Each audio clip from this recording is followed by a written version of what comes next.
Hello everyone, it's Saturday, June 8th, and today we're going to be spending some time in our 150 garden. If you're new to the channel, welcome. I like to talk a lot about the weather, and today we're going to be talking about what the weather's been like and what we're expecting the next couple of days. The weather has a huge influence on how our plants grow, and so far we've had overcast and temperatures in the 70s.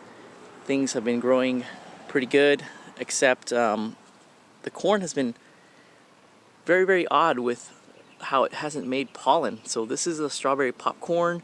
We have some Seneca stalker red corn in another area. It's made the tassels. It made the silks that's ready to receive pollen, and there's not pollen for it, so we're probably not going to get corn from those plants. And I wonder if it has to do with our cooler weather. So hopefully as the days warm up, which it is going to today and the next couple of days, we're going to see temperatures in the 80s and high 80s. So hopefully we'll get pollen, especially for the strawberry popcorn that's ready to go and get pollen. Other things that are happening, these cosmos continue to bloom. They're really pretty. We got some these are the seashells cosmo, so we got some that have these really neat cowbell petals, and then some are just flat and they look really nice from this angle from down below. In the back here we have Roma Tomatoes, and I can't get to them right now, but there are some that are forming. And then next to the Roma Tomatoes we have this ají amarillo. This is a Peruvian pepper that makes great sauce. And then we have another pepper here.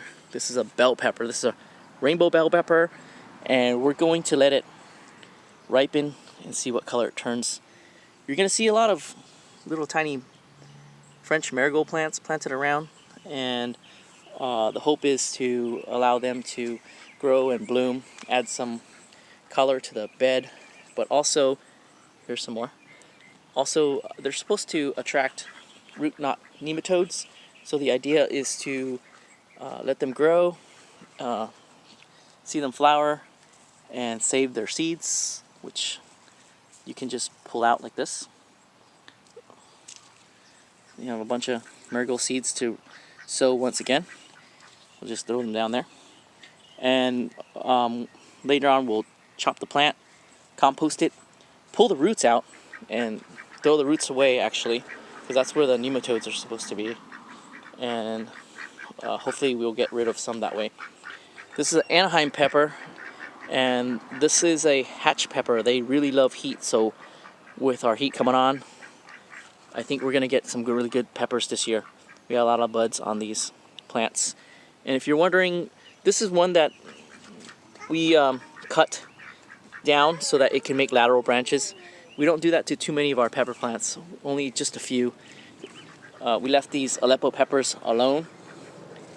I always call them Aleppo peppers. These are paprika peppers, and they're forming.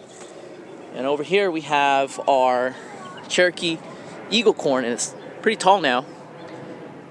This is about where I'm at, and it's a foot above my height.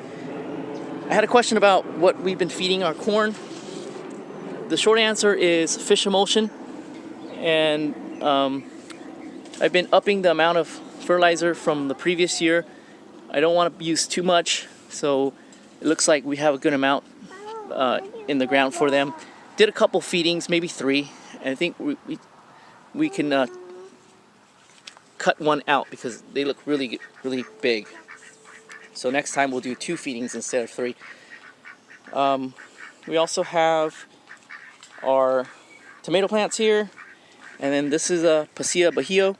We had a Pasilla Bajío pepper here, but the ducks helped themselves to it because we let them come in here, and with our beds opened up from our garlic harvest, we had them go and clean out some of the pill bugs that were hanging out in here.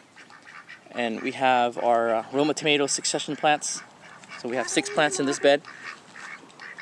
More marigolds around the edges to help brighten up the place, and also once again reduce the root knot nematodes that are very likely in the soil. Up above we have some peaches that are blushing up.